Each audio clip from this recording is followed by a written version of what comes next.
கர்த்தரும் மகிமை நிறைந்த தேவனுமாயிருக்கிற ஆண்டவர் இயேசு கிறிஸ்துவின் விலையேறப்பெற்ற நாமத்தினாலே யாவருக்கும் அன்பின் வாழ்த்துக்கள். தேவன் தாமே ஒவ்வொருவரையும் இன்னும் மேன்மைப்படுத்தி ஆசீர்வாதமாய் வைப்பாராக. இந்த நாளுக்குரிய தியான வசனம் எரேமியா 52 அதன் 17வது வசனம். பாபிலோனுக்கு எடுத்துக்கொண்டு போனார்கள் என்று சொல்லி அதனுடைய கடைசி பகுதியிலே வாசிக்கிறோம். எங்கிருந்து எதை எடுத்து கொண்டு செல்லுகிறார்கள் என்றால், கர்த்தருடைய ஆலயத்திலிருந்து அந்த ஆலயத்தின் மகிமைக்காகவும் ஆசீர்வாதத்திற்காகவும் மேன்மைக்காகவும் வைக்கப்பட்டிருந்த பொருட்களை எல்லாம் இந்த பாபிலோன் ராஜாவாகியிருக்கிற நேபுகாத்நேச்சரும் அவனுடைய தளபதியாயிருக்கிற நேபு சரதன் என்று சொல்லுகிறவர்களும் எடுத்துக்கொண்டு செல்லுவதை காண முடிகிறது.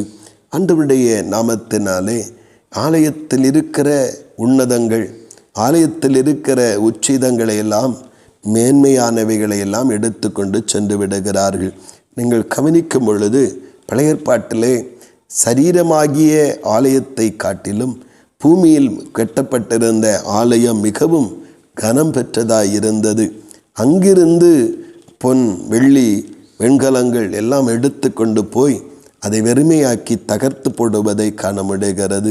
இன்றைக்கும் நம்முடைய புதிய ஏற்பாட்டு நியமத்தின்படி ஆண்டவருடைய ஆலயம் என்பது இரட்சிப்பை பெற்ற தேவனுடைய பிள்ளைகளுடைய வாழ்வை குறிக்கிறது.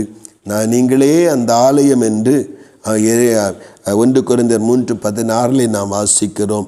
அப்படியானால் அந்த ஆலயத்திலிருந்து சத்துரு எடுத்துக்கொண்டு செல்வது என்ன? நம்முடைய வாழ்வில் இருந்து அவன் எதை எடுக்க அவன் எண்ணுகிறான் என்றால் 3 காரியங்கள் அந்த 17வது வசனத்திலே சொல்லப்பட்டிருக்கிறது. முதலாவது, ஆலயத்தினுடைய வெண்கல தூண்களை எடுக்கிறான். வெண்கல தூண்கள் எதற்கு அடையாளமாய் இருக்கிறது? நம்பிக்கைக்கு அடையாளமாய் இருக்கிறது. ஆண்டவருடைய நாம கர்த்தர் பேரில் இருக்கிற நம்பிக்கையை சத்துருவானவன் எடுத்து நாம் உலக காரியங்கள் மேலே, ஒரு வியாதி என்றால் மருத்துவர்கள் மேலே, ஒரு பிரச்சனை என்றால் அதற்குரிய நபர்கள் மேலே நம்பிக்கை வைக்கும்படியாய் மாற்றிவிடுவான். அதை மட்டுமல்ல, அடுத்து சொல்லப்பட ஆதாரங்கள் என்று சொல்லப்பட்டிருக்கிறது. கர்த்தருடைய ஆலயத்தில் இருந்த ஆதாரங்கள். ஆதாரம் என்பது சாட்சியின் வாழ்க்கையை குறிக்கிறது. நாம் பரிசுத்தவான்கள், தேவனுடைய பிள்ளைகள், அன்பினாலும் இரக்கத்தினாலும் நிறைந்தவர்கள் என்கிற சாட்சியின் வாழ்க்கையை அவன் திருடி கொண்டு செல்லுகிறதை நாம் காண முடிகிறது. கடைசியாக அங்கே சொந்த வசனத்தில் சொல்லப்பட்ட வெண்கல கடல் தொட்டியை, அப்படி என்றால் நமக்கு இருக்கிற தரிசனங்களை அவன் எடுத்து கொண்டு செல்லுகிறான். தரிசனம் இழந்தவன் ஆவிக்குரிய வாழ்விலே ஒரு குருடாக்கப்பட்ட நிலைக்கு நேராக தள்ளப்படுவதை நாம் காண முடியும். தரிசனம் இல்லாத இடத்தில் ஜனங்கள் சீர்கெட்டு போவார்கள் என்று சொல்லப்பட்டிருக்கிறது. தரிசனம், எதை குறித்தும் தரிசனம் இல்லை. வாழ்வை குறித்து, எதிர்காலங்களை குறித்து, ஆத்துமாக்களை குறித்து தரிசனம் இல்லாததினால தான் அவன் அதை எடுத்து கொண்டு சென்றிருக்கிறபடியினால தான் பாரம் உருவாகவில்லை. தரிசனம் உருவாக இருக்கும் என்றால் பாரம் உருவாக ஆரம்பிக்கும். இன்றைக்கு எத்தனையோ கால நாட்களாய் பரிசுத்தாவியானவர் நமக்கு ஸ்தோத்திர சில அவருடைய சித்தத்தை நிறைவேற்றுவதற்காக கற்றுத்தந்து கொண்டே இருக்கிறார்.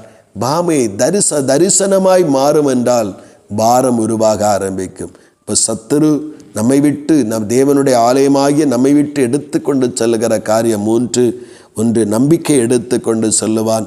2வது, சாட்சியின் வாழ்க்கையை பறித்து கொண்டு செல்லுவான். 3வதாக, நமக்குண்டாகிற தரிசனங்களை அவன் அழித்து போடுகிறவனாய் இருக்கிறான். காத்து கொள்ளுவோம். இவைகள் இருந்தால்தான் நாம் தேவனுடைய ஆலயமாய், மகிமையாய், அழகாக, அலங்காரமாக இந்த கடைசி நாட்களில் பூமிக்கு மாற முடியும்.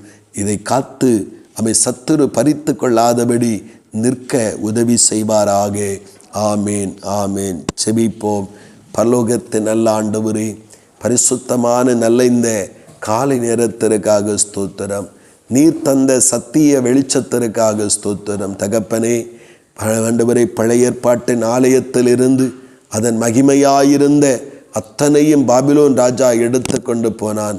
கர்த்தரை இன்றைக்கு புதிய ஏற்பாட்டிலே தேவனுடைய ஆலயமாயிருக்கிற எங்களிலிருந்து பொல்லாத சத்துருவானவன் இவைகளையெல்லாம் எடுத்துக்கொண்டு செல்லுவதற்கு அவன் முற்படுகிற எங்கள் நம்பிக்கையை, எங்கள் சாட்சியின் வாழ்க்கையை, எங்கள் தரிசனங்களை எல்லாம் அழித்து எங்களை வெறுமையாக ஒரு அலங்காரமற்ற, ஒரு சாட்சியற்ற, ஒரு உண்மையற்ற ஜீவிதம் பண்ணும்படியாக எங்களை வைத்து விடுகிறான். நாங்கள் கவனமாயிருந்து எங்களுடைய நம்பிக்கையை காத்து கர்த்தர்வேல் இருக்கும்படி காத்து கொண்டு எங்களுடைய சாட்சியின் வாழ்க்கையை வேத வசனத்தின்படியாக அமைத்து கொண்டு எங்கள் தரிசனங்கள் கெட்டு போகாதபடி தரிசனம் உண்டாகி அது பாரமாய் மாறி, ஜபமாய் மாறி, கிரியைகளாய் மாறி தேவ சித்தத்தையும் நிறைவேற்ற உதவி செய்யுங்கப்பா. தேவ கிருபைகளால் நிரப்பி ஆசீர்வதியும். இயேசு கிறிஸ்துவின் மூலம் செபிக்கிறோம் ஜீவனுள்ள நல்ல பிதாவே. ஆமீன், ஆமீன்.